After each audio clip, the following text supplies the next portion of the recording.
Vamos agora ao comentário do deputado federal pelo PSDB São Paulo, Vaz de Lima. Deputado. Muito obrigado. Comentar.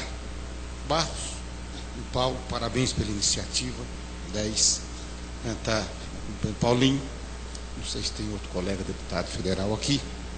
O Vitor, o Itamar, meus companheiros.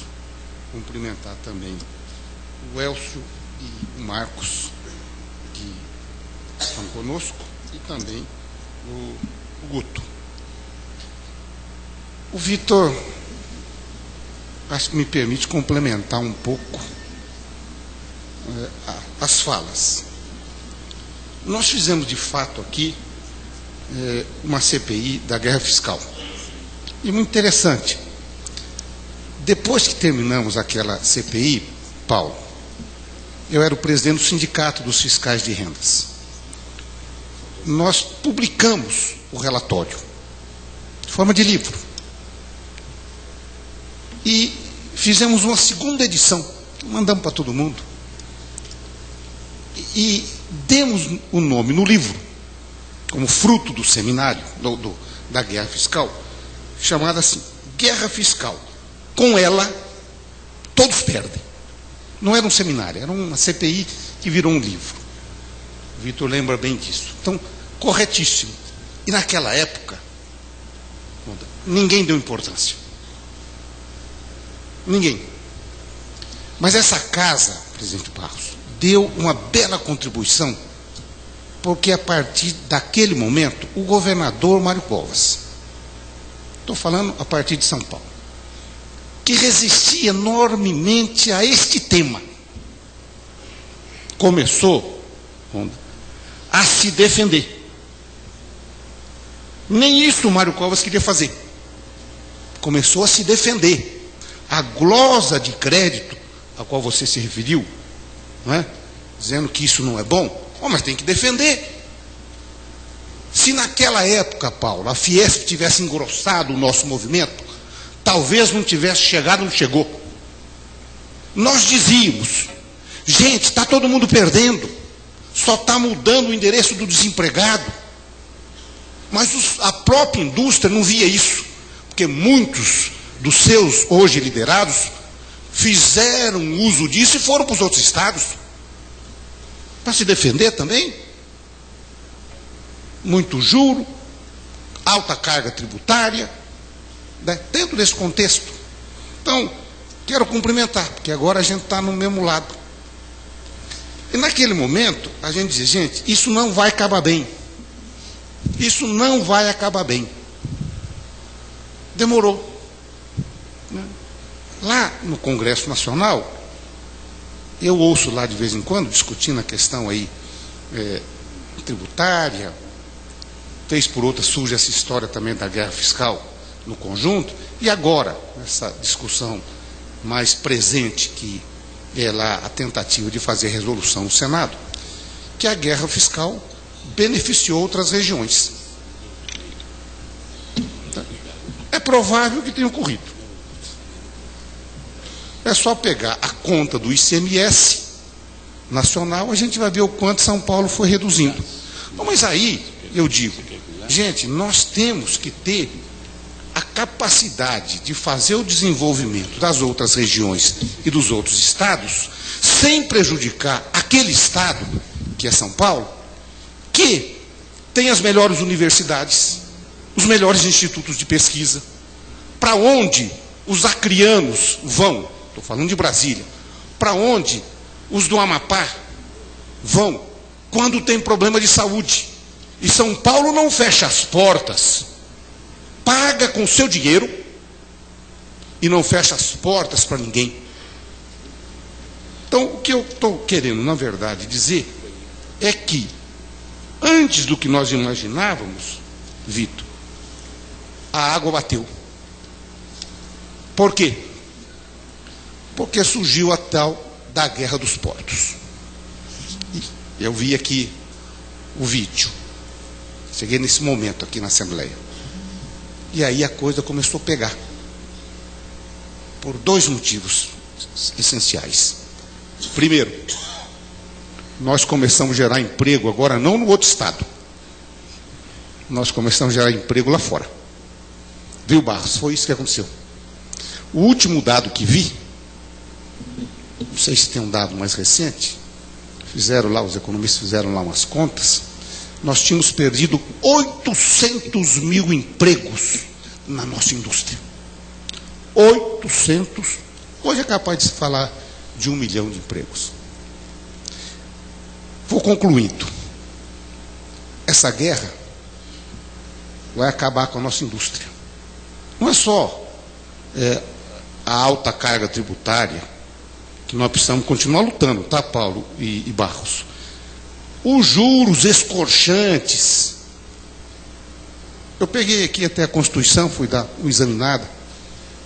Até 2003, que eu não lembrava a data, a Constituição falava de um limitador de juros, 12%. E o Supremo nunca fez isso valer. Aí ele diz, não dá para fazer, porque tem que ser por lei complementar. Sabe o que fizeram, Itamar? Revogaram todo o 192. Então, de 88 a 2003, estava na Constituição, o juro era escorchante, já naquela época, como é hoje, e aí nós tiramos da Constituição. Precisamos lutar para que o juro também seja uma coisa suportável nesse país. E termino com 2 dados, para ver como é que nós estamos correndo o risco de desindustrializar. Não só São Paulo. São Paulo perde mais porque tem mais indústria. Mas todo mundo que levou indústria também está perdendo. Nós recebemos lá mensalmente, na comissão que faço parte, Comissão de Finanças e Tributação, Banco Central, Receita Federal e Tesouro. Todo mês tem que ter uma reunião conosco. Nesta última agora, eu vou concluir com esses dados, coisa impressionante que a gente está percebendo na prática e que agora vem nos números. Decodificam a arrecadação, que é crescente. A arrecadação está crescendo. Com todos os problemas, a arrecadação esse ano cresceu 15%, 14% em relação ao ano passado, do mesmo mês. Nesse mês foi quase 11, 10 e pouco, em relação ao ano passado. Eles decodificam da seguinte forma, entre outras coisas. IPI, importação, dentre outros. E IPI interno. Sabe o que está acontecendo, presidente Barros? O IPI da importação está assim. O IPI interno está assim. Brutal. Isso. Um outro dado. Quando discutem os indicadores macroeconômicos, também decodificam. Por bens e serviços, pelo atacado e pela indústria. Também um item próprio da indústria. Tá? Ladeira abaixo. Ladeira abaixo. O que vai acontecer, Paulo, se nós não nos unirmos para valer? Se nós não fizermos uma guerra, temos que fazer uma guerra. Se nós não fizermos isso, como estamos fazendo aqui, presidente Barros, agora, e essa casa pode dar uma enorme contribuição, parabéns por isso, e ao Paulo pela Fiesp, nós vamos ter problemas seríssimos daqui a pouco. Estão vendendo para nós um paraíso que não existe. Dentro de alguns anos, com estes juros, com essa taxa de juros, com esse sistema tributário, com a carga que temos e com a guerra fiscal, o país vai retroceder.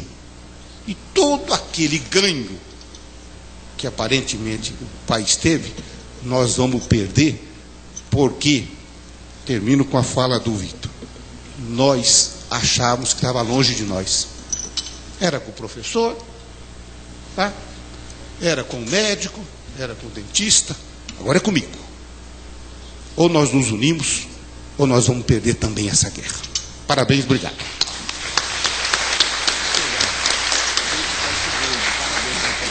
Agradeço ao deputado Vaz de Lima, duplamente, por sua exposição, por ter me dado material aqui para apimentar um pouco essa nossa conversa a partir de agora. Obrigado, doutor Demarque. Doutor deputado Vaz de Lima, agora remeto ao senhor aqui a nossa questão mais espinhosa. Qual é o papel do parlamento que, em si próprio, deixou de proceder à reforma tributária? E essa é uma conversa que a gente já ouve há tanto tempo. Qual é o papel do parlamento, neste momento, no intuito de salvar, de evitar que a indústria brasileira desapareça, como o senhor mencionou? Bom, eu estou imaginando que a sociedade tem que reagir como está reagindo. Não é? Uma casa legislativa é uma casa muito complexa, não é? Porque todo mundo, quando fala de reforma tributária, sempre pensa a partir do seu umbigo. Cada um pensa a partir do seu município, do seu estado e da sua condição pessoal dentro da economia do país. Agora, eu vejo que há um clima favorável. E, na minha opinião pessoal, a maior resistência que nós temos com isso é do próprio governo. O governo, infelizmente, está olhando a coisa só do lado da arrecadação. Só, Barros, da arrecadação, o governo central. Nunca antes nesse país se arrecadou tanto. Nunca antes nesse país se dividiu tão pouco com os estados e com os municípios. Se concentra tudo lá. Aumenta-se cada vez mais a carga tributária pelas contribuições, para não dividir. Para não dividir. Então, eu percebo que há entre os parlamentares vontade de fazer essa mudança. Nós precisamos convencer o governo. O nosso maior adversário hoje é o governo central. Tenho consciência disso. Estou fazendo uma crítica contundente. O maior adversário dos avanços é o governo central. Nós precisamos sensibilizar. É o nosso governo. O governo que o povo brasileiro escolheu. Não é? Precisa ser sensibilizado. E acho que situações como essa, a reação do maior parlamento do país, estadual, Assembleia de São Paulo, a reação da Federação das Indústrias de São Paulo, que representa muito nesse país, pode dar o resultado que nós queremos, viu, Sérgio? Nós temos que fazer isso, nos unir. Aqui está em jogo o futuro do país, dos nossos jovens, das nossas crianças. Aqui não é só porque vai perder uma indústria ou outra. Aqui é o emprego. E daqui a pouquinho, se isto continuar do jeito que está, vai refletir, inclusive, na própria arrecadação. Então, gostaria de conclamar todos, mais uma vez, vamos nos unir. É possível vencer esta guerra. E o parlamento está cada vez mais sensível a isso. É a percepção que tenho deste primeiro semestre que estou convivendo lá na Câmara Federal.